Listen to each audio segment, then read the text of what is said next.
So what if RuneScape had never been successful past 2004?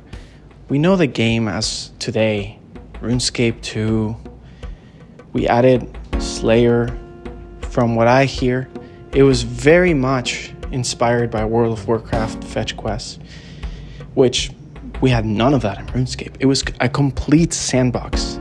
In 2004, you get off Tutorial Island, and for most of that year, you don't even have quest guides. So you don't even know how to find the quests and start them and finish them. You don't know what's required. You know nothing. A game like that had this pure sense of discovery, and in a sense where you had no way forward but to just explore.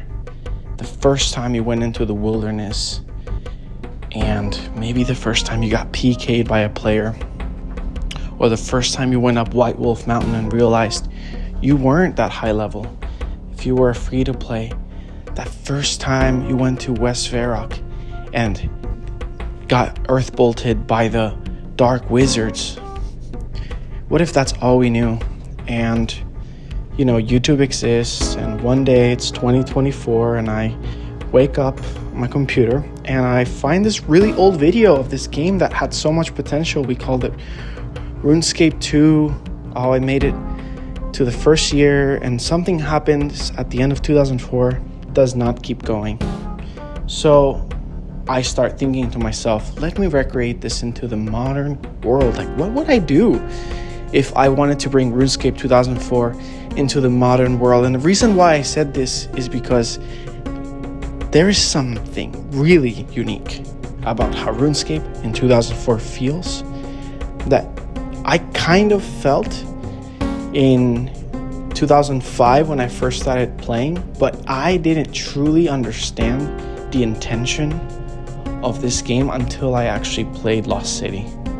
And then I realized I would probably know how to create a game like 2004 because the elements are all there. This is not a game about maxing or about being the most efficient or about being the most optimal or about... It is a game where you do whatever you are interested in doing and you are discovering.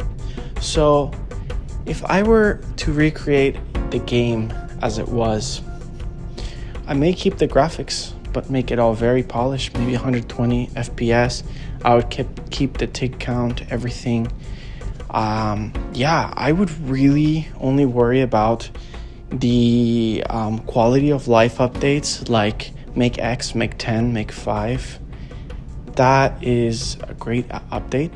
But I honestly would not make arrow shafts anything other than normal trees. That's why normal trees are abundant. They're everywhere. It's because you were always meant to make arrow shafts out of those trees, not out of oak trees or willows and make even more.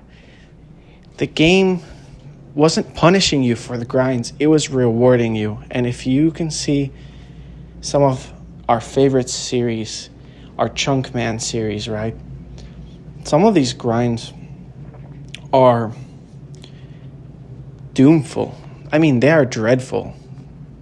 Like getting the Ardoin task chunk and all the 99s and achievements you have to get, and you have to get 99 rune crafting if you get the Varrock Bank, and these are insane grinds, and you are an Iron Man, so your reward is pretty much just feeling very satisfied. But I think that is a great experience, and I've tried it myself, but that's really not what we wanted, was it? In 2004, there was no grand exchange. PKing was free to do in the wilderness, not like in RuneScape Classic, but there was a confined area. I believe that a perfect game has a confined area where there are great rewards and the risk is huge. And in the rest of the world, you can get the same rewards, but not quite. Like the number one top area that you must always end up in for the best rates is that wilderness, that risky place. And it should be designed in a way that to do certain activities, it's not enough for you to go with no armor and no weapons and no risk. If I were to redesign the wilderness in 2004, I would expand on that concept where the wilderness is the ultimate content for all the skills, but also you cannot get those airblore materials if you're not bringing proper armor and proper prayer potions and all of that you were doing early on in your level 30s, level 40s. And finally, when you get to like 60 and 70, if you really want the best of the best, you need to go into the wilderness. That's why the best and only real boss in the game, besides Salarin the Twisted, was the King Black Dragon. The whole design of it, if you think about it, it draws you into the wilderness. Like right now in Lost City, I'm working on my thieving. So I'm keeping my combat level pretty low, like level 35, and I want to get those Arty Knights. But right now, my training spot is the Pirates' Hideout in level 51 Wilderness. And to get there, I had to bring my food, I had to bring my weapon, because sometimes you misclick on those pirates. And in order to get them off your chest, you either log out, which, come on, who wants to log out? Or you have to defeat them. So you are going to bring a little bit of competence in there. You might risk your lockpick. And the lockpick is not an easy thing to achieve. I mean, I had to spend about 25 minutes at the Rogues. What is it about the risk associated to the wilderness? And also, think about it. When you die in RuneScape 2004, you lose everything. I mean, you keep your 3 items, but you really cannot go back and recover the rest. So the risk is real. The risk is absolutely real. And I would expand on that. I would make the best fishing. Heck, I would even make sharks only be fishable in the wilderness. I would have made magic trees only in the wilderness. I would have put all those things that are at the top of the top there, so that you felt like you were entering Wolf's Den, but the reward was enormous. But the PKers themselves, see, back in 2004, you couldn't run forever. You couldn't move forever. There weren't teleports in the wilderness. It was pretty slow, so you have to pick your targets very well. Are you going to crash the Moss Giant people? Are you going to get the people that are going to kill King Black Dragon and stop him in their tracks? Remember, those people are bringing a lot of gear. Those people are risking a lot. That is something that I would encourage. What ended up happening is people, I think, complained about the risk, and they complained about the grinds, and what they got in exchange as updates went on is actually the opposite. Their grinds became less meaningful, they became less rewarding, they became more stressful. PKing had less value, the wilderness had less value, and PKing sort of became an activity that you did if only you both wanted to do that and risk. But that is not everything. See, I'm always going to talk about in this channel, and it is my favorite topic, that once you become the adventurer, so you start as the noob, even in the song, the newbie's theme, right? But then you're the adventurer. At the time of the adventure, you choose what you want to be. Do you want to be a pure? Do you want to be an artisan? Do you want to be a hunter? And by hunter, I mean someone who is slaying a lot of monsters. Or do you want to be a PKer? You could be 2 or 3 of those things at once. But that builds an absolute community where everybody has a purpose. If I want to be the best that I can, I need to be able to go up to the ruinors, and mine my rune. I need to be able to charge my glories in the Heroes Quest, Heroes Guild. I need to be able to have my Legends Quest so that I can have the best dragon special attacks.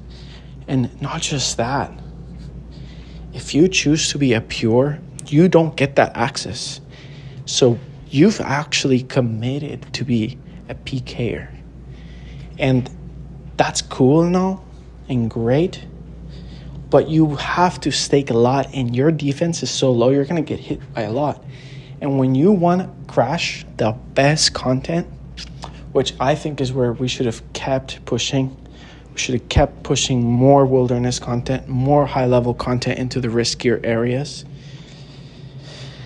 And don't add more. Like, the game really, if I were to remake the game, I wouldn't do very much of anything except a few things that just kept honing that philosophy, that original philosophy. Because, of course, when 2004 ended and we went on to 2005, the developers probably had something in mind that was going to be truthful to the vision. But what happens in these software teams, from my experience, is that people need to prove their worth. People need to prove to the CEO, which is Andrew Gower, that they have different ideas. And then, you're taught in these business meetings, hey, Andrew Gower, stop just having people follow your vision. Don't just have them do what you want. You need to let other people's opinion matter. You need to allow the players to comment and give their feedback. And if they complain, you need to make it easier. And you need to make it secure. And bots are happening, so you need to add things to prevent bots from happening. Like, why do you think we got pure essence? Have you thought about that? That's a really interesting one.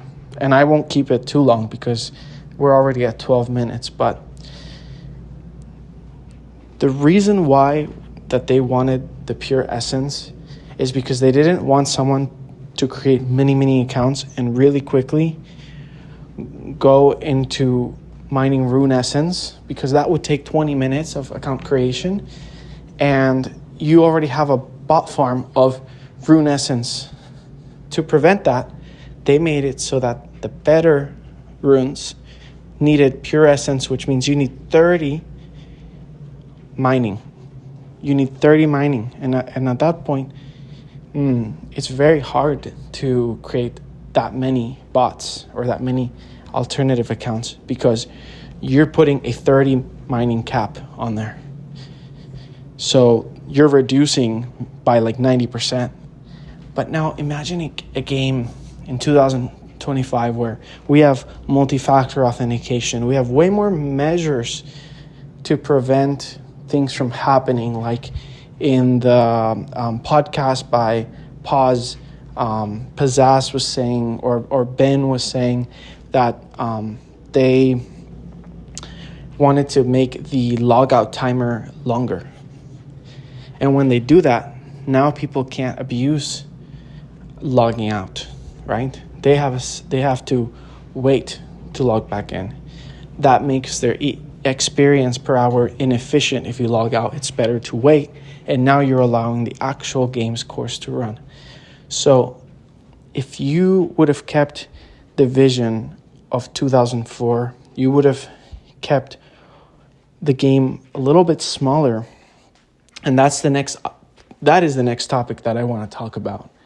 I really, in my next one, want to talk about what would have happened if we added player-owned housing. And the reason I'm saying that is because you've played some of those games where you have to select the server that you're on before you play, and you kind of stick to that server. You don't hop all these worlds and things in most games. You keep your server, and so you're competing with your server. Yeah, there is some kind of global tournament and global competitions, but as you compete with your server, we could have really had Andrew Gower's vision of player-owned housing inside of the houses in the game. there was going to be a whole section of that. And maybe he would have added a tiny section in Falador, a tiny section in Varrock, and you could have traded your real estate certificate. And what would that have done? But that is for another amazing topic. And I hope you enjoyed this one. Please let me know.